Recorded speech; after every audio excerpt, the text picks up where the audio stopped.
हाय दोस्तों, कैसे हैं आप सभी। मैं डॉक्टर आनंद व्यास फिर से अपने यूट्यूब चैनल पर आप सभी का स्वागत कर रहा हूं और आशा कर रहा हूं सभी ठीक है, मस्त है, एंजॉय कर रहे हैं। अंतिम प्रहार के अंतिम क्वेश्चन पे आ चुका हूं। Emerging technologies in global business environment का अंतिम क्वेश्चन अंतिम प्रहार सीरीज का जल्दी देख लेते हैं, क्योंकि काम आपके पास काफी ज्यादा है। ये क्वेश्चन इस बार हमको लग रहा है कि काफी ज्यादा चांसेस है। ये कौन सा क्वेश्चन है, पहले क्वेश्चन अच्छे से समझो। क्वेश्चन लिखा हुआ है difference between platform and traditional business model.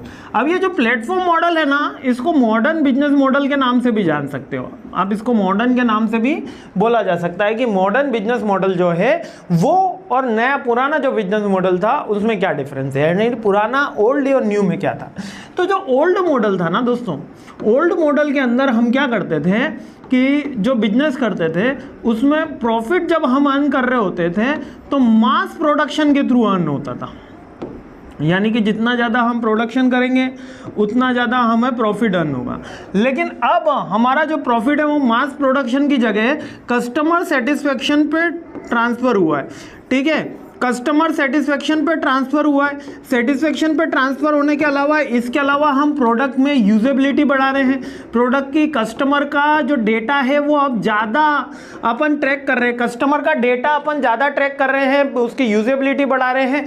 इसके अलावा अपन मास प्रोडक्शन पे अपन जोर कम दे रहे हैं। अब ये जो एक्चुअल कस्टमर की डिमांड है उसके ऊपर जोर दिया जा रहा है। तो ओल्ड के अंदर क्या होता था, एक शॉप खोली और वहां पर अपन को सेल करना है, कस्टमर की रीच नहीं होती थी। लेकिन आप कस्टमर को अट्रैक्ट करने में different kind of advertisement policies अपनाई जाती हैं। उसको फेसबुक ऐड दिया, यूट्यूब ऐड दिया, डिजिटल बोर्डिंग करा, ठीक है, होर्डिंग्स लगाए, ये सारी की सारी टर्म्स इसके अंदर सिखाई जाती है। कौन से में अंदर, मॉडर्न के अंदर। और इसी को अपन क्या बोलते हैं, प्लेटफॉर्म बोलते हैं। समझ में आ गया ना। अब इसका डिफरेंस देखो, अब बहुत इजीली समझ में आ जाएगा। जब मैं मॉडर्न में आया तो यहाँ पर कनेक्टिंग यूजर किया गया, जबकि जब मैं ट्रेडिशन में था तो वहाँ पर किस पे ऊपर फोकस था, प्रोडक्शन के ऊपर फोकस था। यहाँ पर यूजर के ऊपर फोकस है।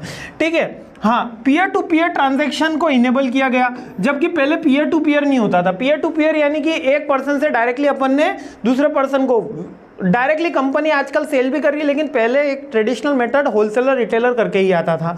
ठीक है, where the increase as more user participants rely on the economic scale। यहाँ पर जितने लोग पार्टिसिपेंट करेंगे उसकी इकोनॉमिक सेल बढ़ेगी, लेकिन पहले उनका पार्टिसिपेशन ज़्यादा जरूरी था।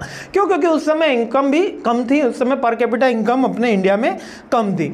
ठीक है, अब यहाँ पर यूजर जनरेटेड कंटेंट यूज किया जाता है और यहाँ पर प्रोडक्ट जनरेटेड, यानी कि किस तरीके से अपन को प्रोडक्ट बनाना है ये एक्सपर्ट टीम नहीं बताती। अब कौन बताता है, कस्टमर बताते हैं। पहले कौन बताता था, प्रोडक्शन डिपार्टमेंट।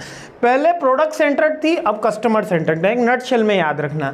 ठीक है, अब आज डेटा इजीली अवेलेबल होता है और पहले क्या था, रिस्ट्रिक्टेड था। इसके अलावा थर्ड पार्टी बिजनेस आज इन्वॉल्व हो गई है, पहले इन्वॉल्व नहीं थी। ठीक है, directly customer, third party involvement like Flipkart और अमेजोन क्या है, थर्ड पार्टी। अगर किसी को बिजनेस स्टार्ट करना है तो ये पहले इन्वॉल्वमेंट नहीं था, अब हो गया है। पहले कस्टमर फोकस नहीं था, अब हो गया। पहले प्रोडक्ट फोकस था, पहले डाटा नहीं मिलता था, अब मिलता है। ठीक है, अब क्या होता है, अब यूजर के अकॉर्डिंग चीजें बनती है। पहले प्रोडक्ट मैनेजर के अकॉर्डिंग चीजें बनती थी। पहले प्रोडक्ट मैनेजर को फोकस में रखा जाता था, अब यूजर एक्सपीरियंस को फोकस में रखा जाता है। These are the major point which are the give the difference between the platform and the traditional business model. I hope clear हो गया होगा, बहुत जल्दी से अपन ने क्लियर कर लिए। सारे पांचों डिटेल वीडियोस आपको डिस्क्रिप्शन में मिल जाएंगे, लिंक डिस्क्रिप्शन में मिल जाएंगे, उन्हें भी जल्दी से देख लीजिएगा। और best of luck for your exam, अच्छे से दीजिए। पहला पेपर है, मस्त रहिए, खुश रहिए और मुस्कुराते हुए पहला पेपर दीजिएगा, जरा भी चिंता मत करिएगा। दूसरे अंतिम प्रहार जितने भी सब्जेक्ट्स हैं आपके, सबके मैं लाऊंगा बिफोर वन डे एग्जाम, आपको मिल ही जाएंगे। जय हिंद, मुस्कुराते रहिए, खुश रहिए। जय